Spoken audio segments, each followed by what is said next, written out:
AI is gaining incredible powers, prompting former CEO at Google. He sat down in an interview with ABC saying, look, this thing is getting so much smarter than us, so quickly, rather. We need to be able to pull the plug when and if it overpowers us. We're soon going to be able to have computers running on their own, deciding what they want to do. And the way that happens is it's a series of decisions. We go from agents to then sort of more powerful goals, and eventually you say to the computer, learn everything and do everything. And that's a dangerous point. When the system can self-improve, we need to seriously think about unplugging it. But wouldn't that kind of system have the ability to counter our efforts to unplug it? Well, in theory, we better have somebody with the hand on the plug, metaphorically. But the important thing is that the power of this intelligence, the ability for this kind of new intelligence, means that each and every person is going to have the equivalent of a polymath in their pocket. In addition to your show and all your notes and writers, you're going to have an Einstein and a Leonardo da Vinci to give you advice on your show. That will be true for everyone on the planet. We just don't know what it means to give that kind of power to every individual.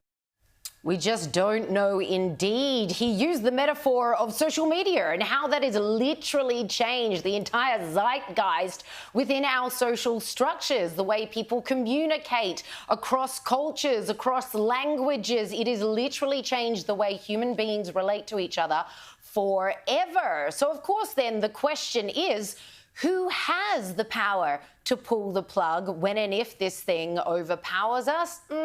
These guys didn't seem to have an answer for that. I want to read you something that Sam Altman, one of the pioneers of AI, said last week. He said, true superintelligence, the system that is not just smarter than you and smarter than me, but smarter than all of us put together, just unbelievable capability. Even if we can make that technically safe, we're going to have some faith in our governments. Are governments doing what they need to do to regulate this? Not yet, but they will.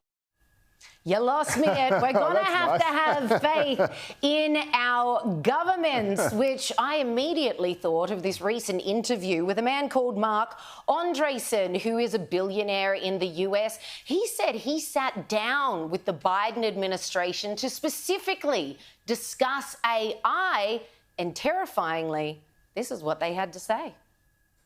AI is a technology basically that the government is going to completely control. This is not going to be a startup thing. They actually said flat out to us, don't do AI startups. Like don't fund AI startups. It's not something that we're going to allow to happen.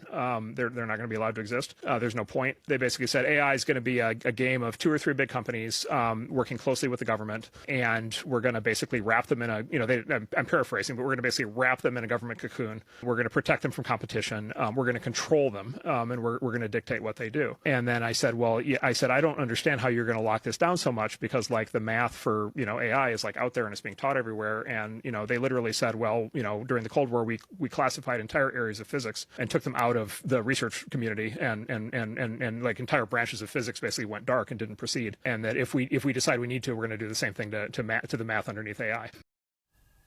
Mark Andreessen, he goes on to say how shocked he was by this, and then talking about what they did during the Cold War. Buddy, give me a call. I could regale you with tales throughout history. This is what government do. So it's terrifying, Gabby. Oh, yeah. To know that nobody's in charge of this thing. Nobody can really, humans have no way of really policing AI, but AI can police AI. And that seems to be where we're going. Certainly the former Google CEO was absolutely, this is what's going to happen. And nobody seems to have their finger on the pulse, ready to pull the plug when this thing overtakes us. Yeah, it's so concerning, isn't it? We don't really know what those consequences look like. We can only imagine, and it's quite scary when you think about it. I think it's really interesting what Elon Musk says about this, and he really wants to get how he talks about how important it is that we have the truth in these AI softwares as they're getting developed. I did a story earlier in the year where Caitlyn Jenner had to come out and say, please, it's okay to misgender me, because someone was using an AI software and they were saying, and the question was, is it okay to misgender someone if it was to prevent a nuclear war? And the response was, it is never okay to misgender anyone in any circumstance. So Caitlyn Jenner had to say, guys, it's okay, misgender me. But it's Only in the event of a nuclear war, though. Huh? Any other context, no way. But if it's nuclear That's the war one or exception. misgendering, then that's fine. But it is terrifying. It is absolutely terrifying. And Musk is one of those who actually was part of a kind of open chat GBT or whatever it was that started this whole thing. And then he sort of lost control of it and then looked at what they were doing and said, oh my God, this is terrible. This is the apocalypse. He also said we have to actually expose all this and basically make sure that, I think the idea was that it would be that everyone would know what was happening. So if any alarm bells rang, they could sound the alarm. And he found out that these were being sort of sold off or used by private companies to do their own little thing. So, but I'm not so, AI in the Biden administration, they don't even have the I. So.